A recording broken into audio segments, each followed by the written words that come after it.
अस्सलाम वालेकुम ख़वातीन व हज़रात, आपकी खिदमत में आपकी मेज़बान बीनिश बतूरी।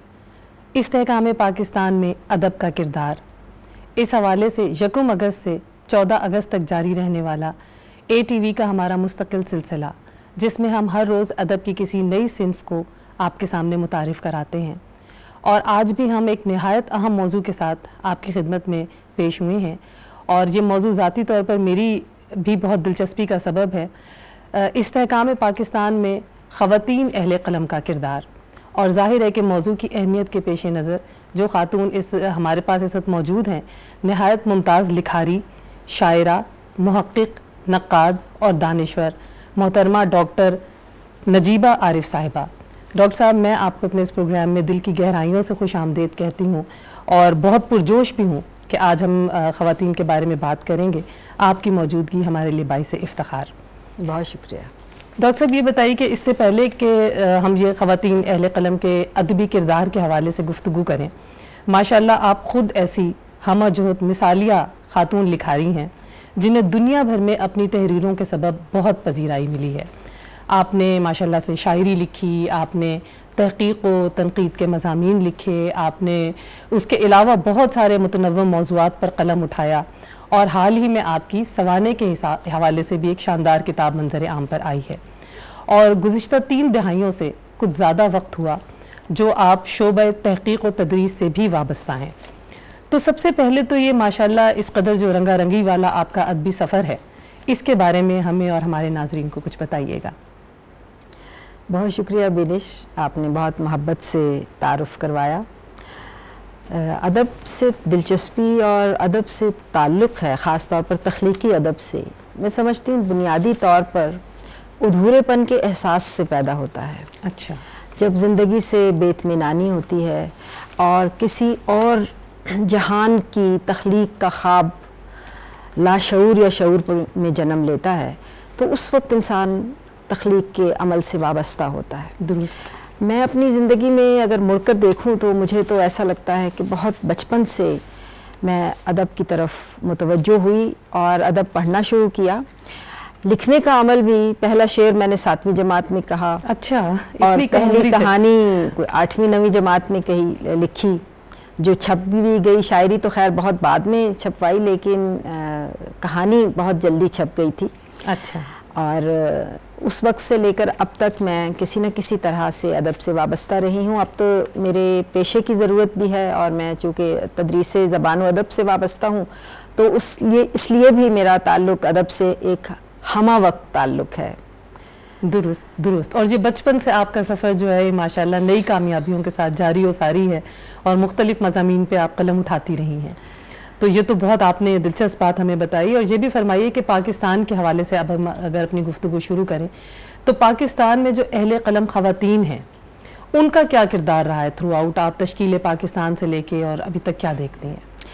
मैं समझती हूँ पाकिस्तान में अहले क़लम ख़वातीन ने वही किरदार अदा किया है जो मर्द अहले क़लम ने किया है। अच्छा। अहले क़लम या अदीब लोग क्या करते हैं? बुनियादी तौर पर अदब अपनी ज़ात के इजहार का नाम है, और अपनी ज़ात के इजहार के लिए अपनी ज़ात का इदराक ज़रूरी है। एक ख़ुद आगाही, एक ख़ुद शऊरी, अपनी ज़ात के मुख्तलिफ़ पहलुओं से वाकिफ़ होना और उसकी तशनगी से, उसकी सैराबी से, उसकी जद्दोजहद से, उसके मक़ासिद और मुहर्रिकात से वाकिफ़ होना बहुत ज़रूरी होता है। बिल्कुल। और बाज़ औक़ात उसको जानने के लिए भी इंसान अदब की तरफ रजू करता है और उससे वाबस्ता हो जाता है। तो एक तो ये पहलू है अपनी ज़ात के इजहार का, जो ख़वातीन ने बहैसियत ख़वातीन अदब में अपना किरदार अदा किया है कि अपनी ज़ात का इजहार किया। फिर दूसरा पहलू अदब का है कि वो अपने समाज का इजहार करता है, अपने इर्द गिर्द के माहौल का, अपने मुआशरे का, अपने समाज में होने वाले वाक़यात पर अपने रद्द अमल का इजहार करता है। एक बाशऊर शहरी के तौर पर, खा वो मर्द हो या औरत, हर लिखने वाला अपने समाजी तनाजुर से जुड़ा हुआ होता है। बिल्कुल जुड़ा हुआ। और उस समाजी तनाजुर पर जिस तरह वो अपने रद्द अमल का इजहार करता है, वो मुआशरे के मजमूई इल्म में और उसकी आगाही में इजाफे का बाइस होता है।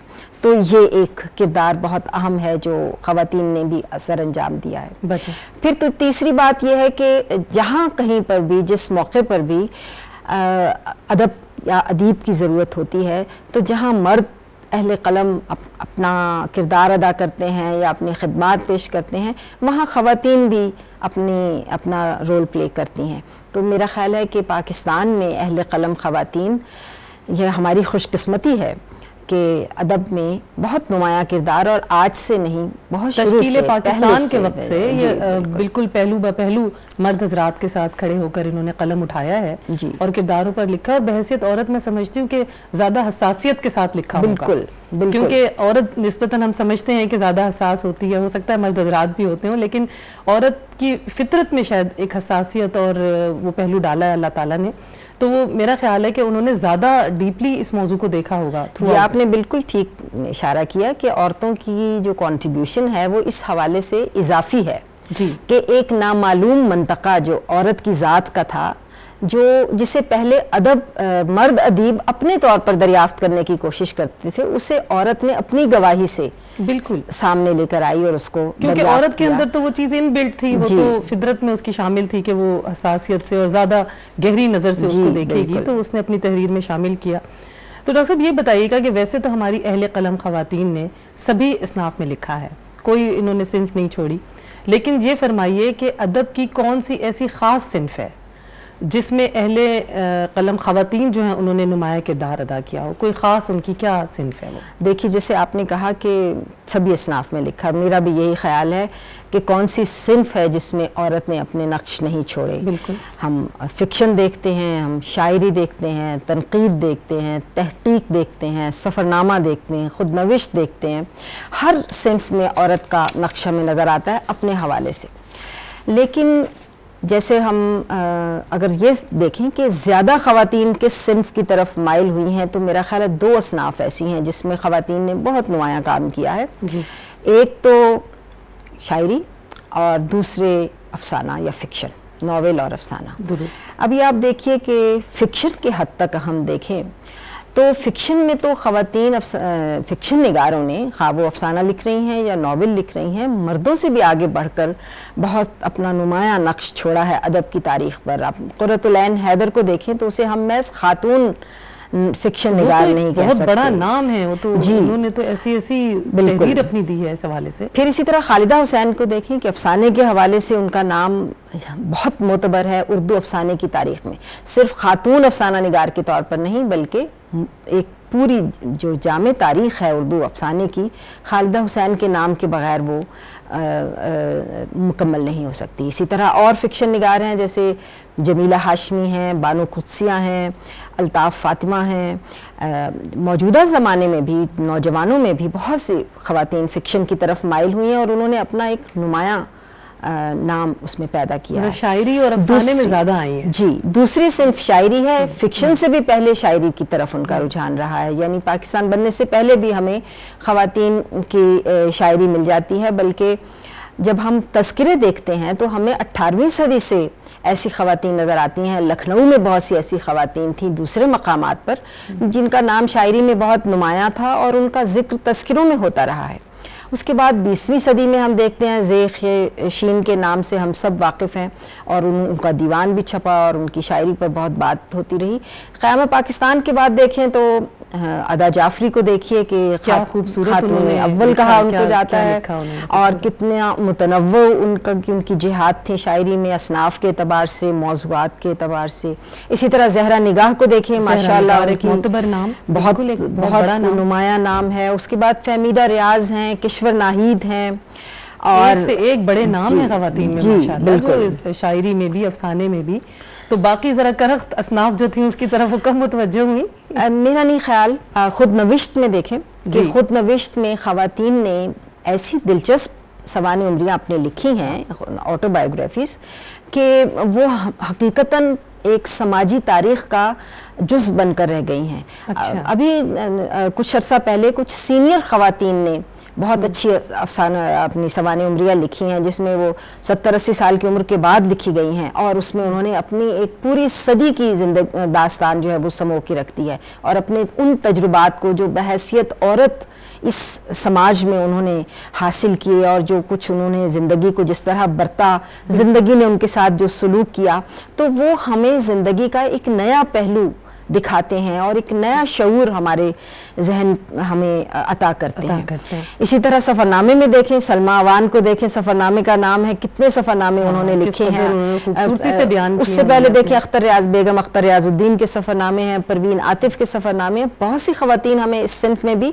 बहुत नुमायाँ महसूस होती हैं अपना नाम बनाते हुए। तनकीद में देखें तो मुमताज़ शीरी ने फ़िक्शन की तनकीद पर जो काम किया है वो बहुत ही नुमायाँ है। हम फ़िक्शन की तनकीद में मुमताज़ शीरी के नाम को और उनके बहुत बड़ा नाम है, उन्होंने बड़ी इसके लिए बड़ी तहकीक को देखिए कि तहकीक में हम समझते हैं कि ये बहुत, जैसे आपने कहा कि शायद बोरिंग है पहलू, अगरचे मेरा ख्याल ऐसा नहीं है, मुझे तो बहुत ही दिलचस्प लगता है। तो हम पाकिस्तान में देखें, वैसे तो हिंदुस्तान में भी उर्दू तहकीक में बहुत नुमाया नाम है, लेकिन पाकिस्तान में देखें तो एम सुल्ताना बख्श ने कई दीवान मुरतब किए हैं, मुख्तलिफ क्लासिकी शोरा के और तहकीकी मकालात लिखे हैं। तो तहकीक, इसके अलावा जो लोग अब एकेडेमिया से वाबस्ता हैं, ख़वातीन, तनकीद और तहकीक दोनों में उन्होंने बहुत नुमायाँ किरदार अदा किया और हमें हर रोज़ नए नाम सामने आते हैं हमारे, जिनकी एक फहरिस्त गिनवाई जा सकती है। बिल्कुल बिल्कुल, और वो इस मैदान में मुस्तकिल आगे बढ़ रही हैं हमारी ख़वातीन। डॉक्टर साहब, अभी बहुत सारे मौज़ूआत पर मुझे आपसे पूछना है, और लेकिन क्या करें कि हमें ब्रेक पर जाना होता है, तो मैं आपसे दोबारा आपकी तरफ आती हूँ। नाज़रीन, अभी हम ब्रेक पर जा रहे हैं, हमें उम्मीद है कि जब हम आएंगे तो आप हमारे जी नाज़रीन, वेलकम बैक।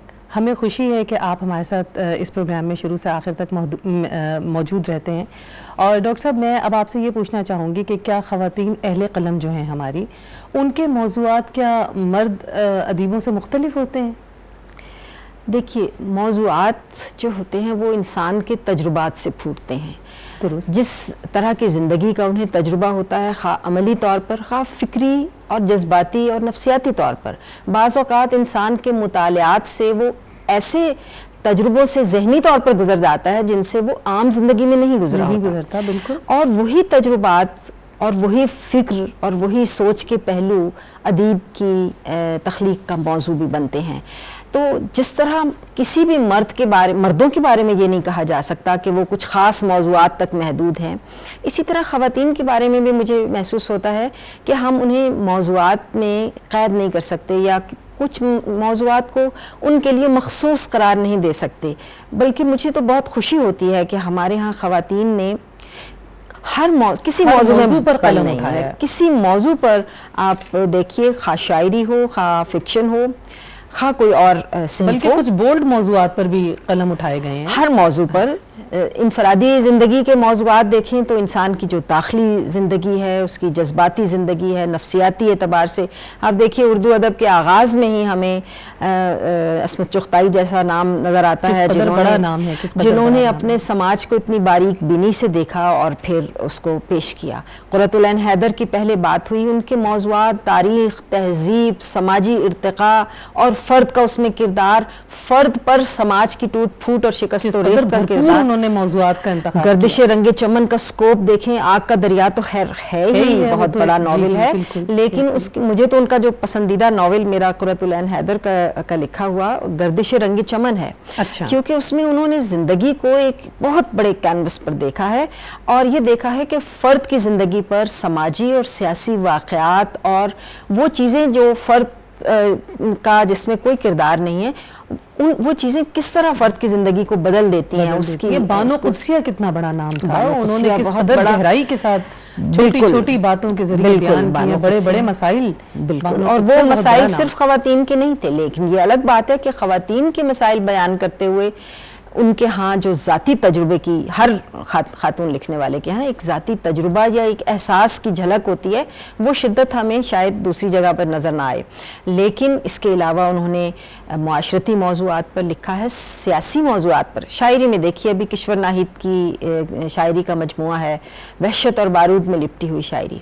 वहशत और बारूद में लिपटी हुई शायरी जो 11 सितंबर के वाक़े जी, और 11 सितंबर के वाक़े के बाद उन्होंने इस पर कलम उठाया। और ये शायरी जो, ये तमाम नज़में, उनकी नज़मों का मजमुआ है, ये तमाम नज़में उन बैनुल अक़वामी आलमगीर जो सूरत हाल है हमारे इर्द गिर्द, उस पर उसको अपना मौजू बनाती हैं।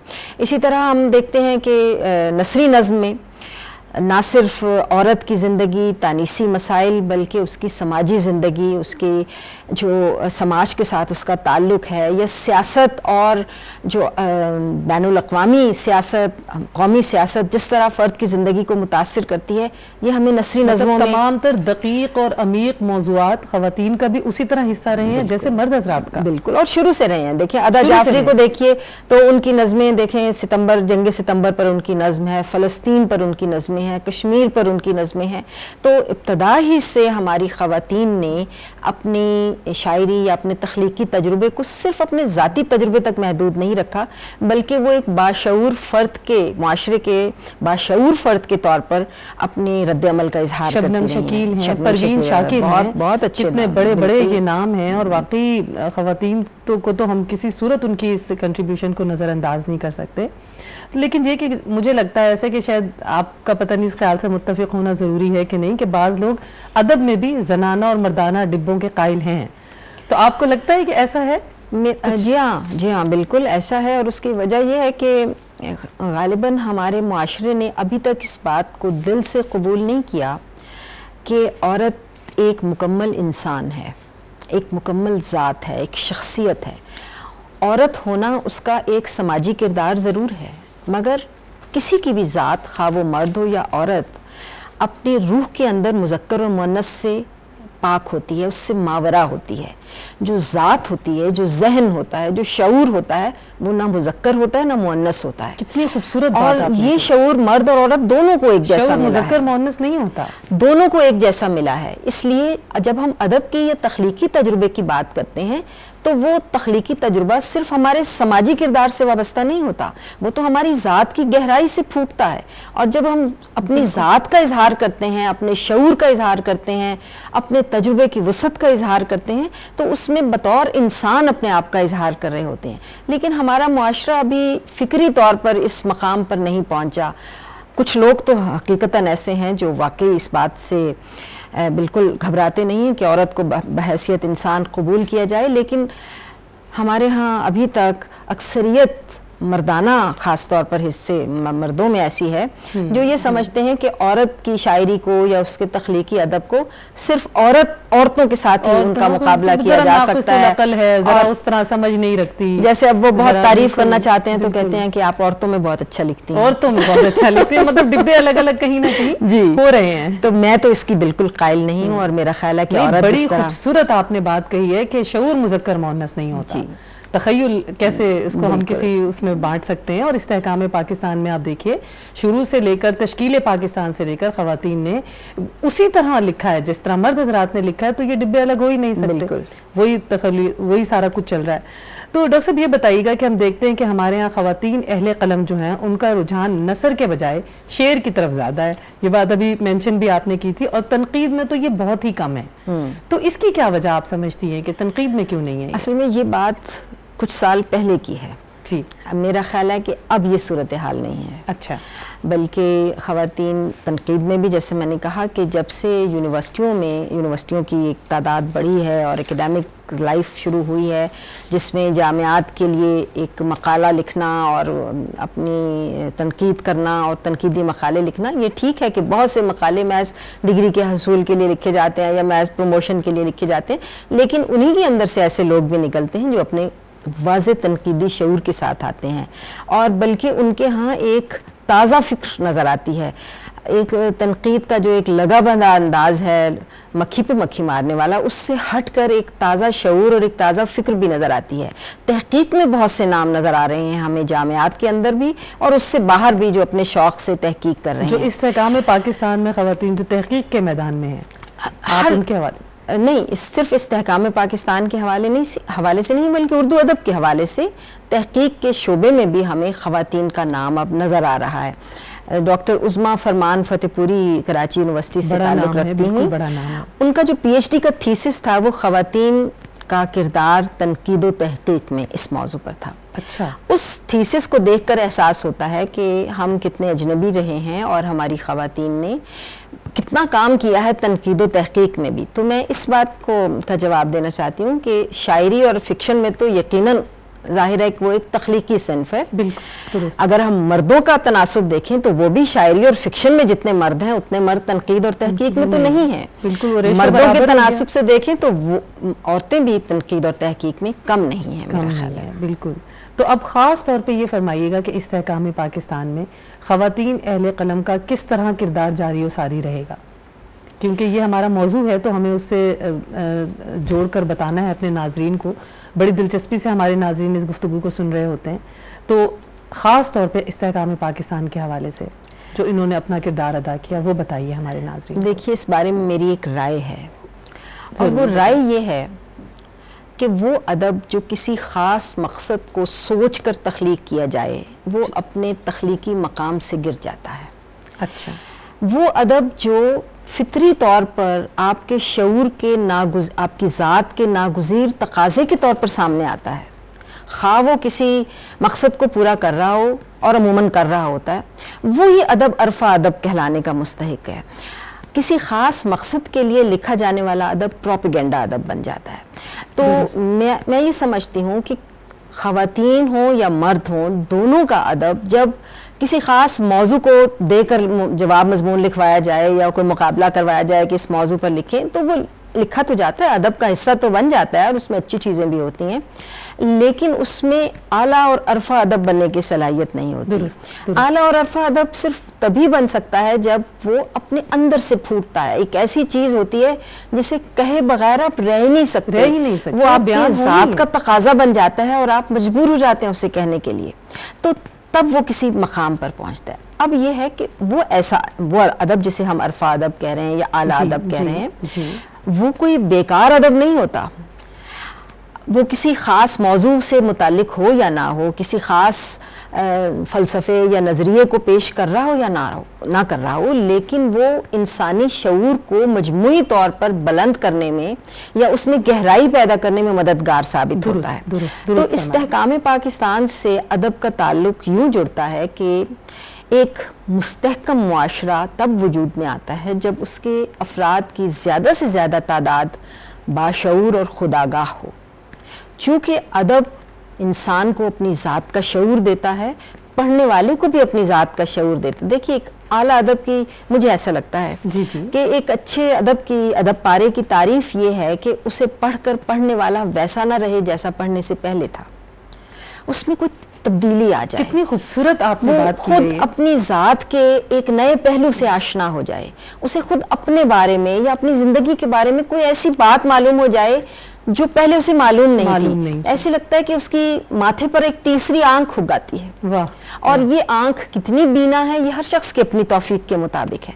तो ये एक बहुत बड़ा कंट्रीब्यूशन है, और जिस मुआशरे में अदब और अदीब को पजीराई मिलती है और वहाँ पर कारी भी अदब को उसी तरह एब्जॉर्ब करता है, जज्ब करता है अपने अंदर, वो एक अंदरूनी तौर पर ज़्यादा मुस्तहकम मुआशरा होता है। यानी यहाँ इस्तेहकाम का मतलब सियासी इस्तेहकाम या अक़दार का या माशरती या समाजी इस्तेहकाम नहीं है, बल्कि उसके अफराद, उसके बाशिंदे किस हद तक अपनी ज़ात से, उसके तकाज़ों से वाकिफ़ हैं, अपना और अपनी ज़ात का और अपने कायनात का रिश्ता समझ सकते हैं और उस रिश्ते को कायम रखने के लिए कोई बामानी किरदार अदा कर सकते हैं। ये बात अहम है, बड़ी बड़ी अहम बात आपने बताई डॉक्टर साहब। फिर वही बात के ब्रेक का वक्त है। नाजरीन, हम ब्रेक पर जा रहे हैं, हमारे साथ रहिएगा। वेलकम बैक नाजरीन, और डॉक्टर नजीबा हमारे साथ मौजूद हैं। और डॉक्टर साहब, जो मेरा नहायत दिलचस्पी का सवाल होता है इस प्रोग्राम के अख्तिताम की तरफ जब हम जा रहे होते हैं, तो हम नौजवानों के बारे में, नई नस्ल के बारे में ज़रूर अपने दानिश्वरों से बात करते हैं। तो आप ये बताइए कि नौजवान अहले क़लम ख़वातीन जो हैं हमारी, उनके हवाले से क्या आप शेर व अदब की मौजूदा रफ्तार से मुतमईन हैं? क्या मुस्तक़बिल देखती हैं आप? देखिए, जो इत्मीनान है वो तो इर्तका का रास्ता रोक देता है। दुरुस्त। जब तक इज़्तिराब और बेचैनी ना रहे आप आगे नहीं बढ़ सकते। इसलिए मैं ना अपनी ज़िंदगी से और ना ही अपने इर्द गिर्द की गिरदोपेश की ज़िंदगी से मुतमईन होने का दावा कर सकती हूँ। लेकिन ये ज़रूर है कि नौजवानों की आपने बात की है कि हमारे यहाँ नौजवानों में लिखने का रुझान बहुत तेज़ी से फैल भी रहा है, लोग लिख रहे हैं। ये अलग बात है कि एक हकीकत ये भी है कि लिखने वाले ही हैं जो पढ़ रहे हैं। दुरुस्त दुरुस्त कारी फरमाया। जो आम आदमी है वो अदब से दूर होता जा रहा है बदकिस्मती से। मिसाल के तौर पर मैं अपने ज़माने को याद करूं जी। तो हमारे ज़माने में हम एक आम इंसान के तौर पर अदब के ऐसे कारी होते थे कि जब भी कोई नई किताब छपती थी तो दूर दराज पसमानदा इलाकों में रहने वाले हम जैसे लोग भी उससे वाकिफ़ हो जाते थे किसी न किसी तरह। हालांकि ना तो सोशल मीडिया का ज़माना था, ना उस तरह से इब्लाग की शोहरत, उस मजमून की शोहरत फैल जाती थी और किताबों को हासिल किया जाता था, किताबें तोहफे में दी जाती थी। आम लोगों की बात कर रही हूँ, तालिब इल्म के ज़माने में किताब सबसे बेहतरीन तोहफा समझी जाती थी डॉक्टर साहब। ये आजकल के परफ्यूम्स और ये जो इस तरह की चीजें, उनका रिवाज नहीं था। इनाम में हमेशा किताब मिलती थी, किताब तोहफे में हम हमेशा दोस्तों को, कि मेरे पास आज भी बहुत सी अच्छी किताबें ऐसी हैं जो मेरे दोस्तों ने, मुशायरों के मुकाबले में मुझे याद है स्कूल्स में, कॉलेजेस में हम लोग हमेशा किताब लेकर इस कदर खुश होते थे। तो लेकिन लिखने वालों की हद तक अदब ज़रूर हमारे पास बहुत अच्छे नए लिखने वाले हैं, हर सिंफ में हैं। हत्ता कि मिज़ाह में भी आम तौर पर कहा जाता है कि ख़वातीन की हिस्से मिज़ाह कमज़ोर होती है। अच्छा, मिज़ाह में भी मौजूद है। मिज़ाह में भी मैं एक नाम लेती हूँ, हमारी एक कोलीग हैं फ़ाखरा बतूल, डॉक्टर फ़ाखरा बतूल। जी बिल्कुल, मैंने उनका नाम सुना है। इतनी अच्छी नस्र लिखती हैं और ख़ास तौर पर मिज़ाह उनकी नस्र में ऐसा घुला मिला है कि मैं वाकई उनसे मुतासिर होती हूँ। बहुत खुशाइन बात है। जी हाँ। तो अब बाकी असनाफ में भी लिखने वाले ना सिर्फ तादाद में बढ़ रहे हैं बल्कि उनके एतमाद में भी इजाफा हो रहा है। मुझे बहुत खुशी है कि फ़िक्शन में, शायरी में, दीगर असनाफ में ख़वातीन के एतमाद में इजाफा हो रहा है और वो बहुत एतमाद से अपनी तख्लीक़ात और आप उस मेयार से मुतमईन हैं, आप समझती हैं कि जुड़ी हुई हैं वो अपनी रिवायात के साथ, अपने ये पाकिस्तान की जो हमने तरक्की के सफ़र पे अभी जारी रखना है, इससे जुड़ी हुई हैं? मेयार की बात एक मुख्तलिफ बात है। मेयार को हर शख्स एक मुख्तलिफ पैरामीटर पे चीज़ों को परखता है। जहाँ तक रिवायत से जुड़े होने का बात है, बाज़ रिवायत से जुड़ के आ रहे हैं, बाज़ रिवायत से कट के आ रहे हैं। अच्छा, यानी कि बगावत और इनहराफ का पहलू भी मौजूद है और इसमें कोई हर्ज नहीं है। ये तजुर्बे करने की उम्र होती है। नौजवानी में अगर तजुर्बे न किए तो कब करेंगे? बिल्कुल, बड़ी तो यही उम्र होती है। हमारे बड़े बड़े शौरा और अदीबों ने अपनी अवाइल उम्री में तजुर्बे किए हैं। मिसाल के तौर पर इकबाल तक की शायरी देखें तो मौज़ूआत के हवाले से, दीगर हवालों से उनके यहाँ हमें तजुर्बात मिलते हैं। बाद में जब उन्होंने अपनी शख्सियत का एक मुकर्रर कर लिया, एक सांचा उनका ढला, तो वो और तरह से था। बाकी शोरा के यहाँ भी इसी तरह। तो नौजवानों में ये जो तजुर्बे करने की सलाहियत है ये तो और भी खुशाइंद है। बड़ी बड़ी अच्छी बात है ये। और अब डॉक्टर साहब, इख्तिताम पर एक बड़ा मैं आपसे इंटरेस्टिंग सवाल आपसे पूछना चाहूँगी कि आपकी कोई ऐसी तख्लीक जो अभी तक आपके ज़हनो दिल के सफ़े पर तो रक़्म है लेकिन कागज़ पर मुंतकिल नहीं हुई, कोई ऐसी बात, कोई ख्याल बताइए हमें। इस बात को मैं यूँ कह सकती हूँ उसका जवाब कि मुझे तो सख्त बेइत्मीनानी है कि जो मुझे करना चाहिए था वो मैं नहीं कर सकी।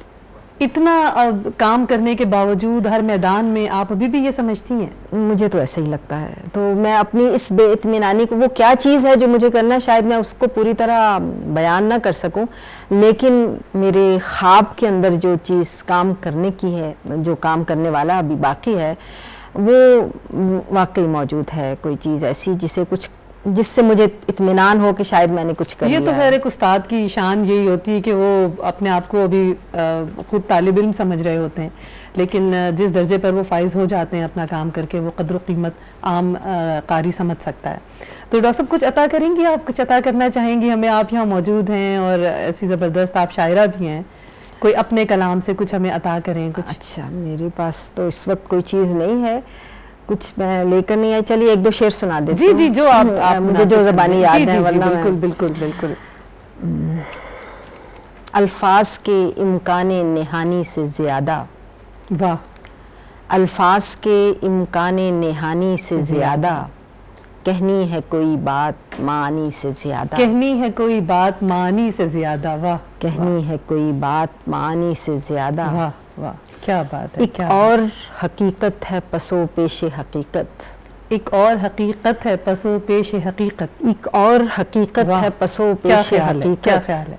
एक और कहानी है कहानी से ज़्यादा, वाह, किस कदर खूबसूरत बात है। एक और कहानी है कहानी से ज़्यादा, वाह वाह। एक रात की शिद्दत है मेरे अरसाए जाम में, वाह, एक रात की शिद्दत है मेरे अरसाए जाम में, इम्कान के हर दौरे ज़मानी से ज़्यादा, वाह वाह, क्या बात है, क्या बात है।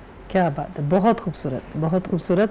और क्योंकि हमने आपसे क्योंकि ये सवाल अचानक किया है तो जाहिर है कि आपके पास इस वक्त कलाम मौजूद नहीं, लेकिन वही बात है कि जितना आपने ये मुख्तसरन हमें सुनाया है, आपके अदबी कद का अंदाज़ा हमें उससे बहुत बहुत बखूबी हो रहा है। और इस ये मौजू बहुत पहलू रखता है डॉक्टर साहब, बहुत इस पर अभी हमारी गुफ्तगू की वक्त की कमी की वजह से हम इस पर गुफ्तगू मज़ीद जारी नहीं रख सकेंगे, लेकिन हमारे क़ारीन ने, नाजरीन ने आज बहुत कुछ आपसे इस मौजू के हवाले से जाना है। और मैं ज़ाती तौर पर यह समझती हूँ डॉक्टर साहब कि आपका यहाँ पर होना ही इस्तेहकाम पाकिस्तान में ख़वातीन के किरदार को नुमायाँ करता है। मैं ज़ाती तौर पर ये आपको खिराज तहसीन पेश करती हूँ।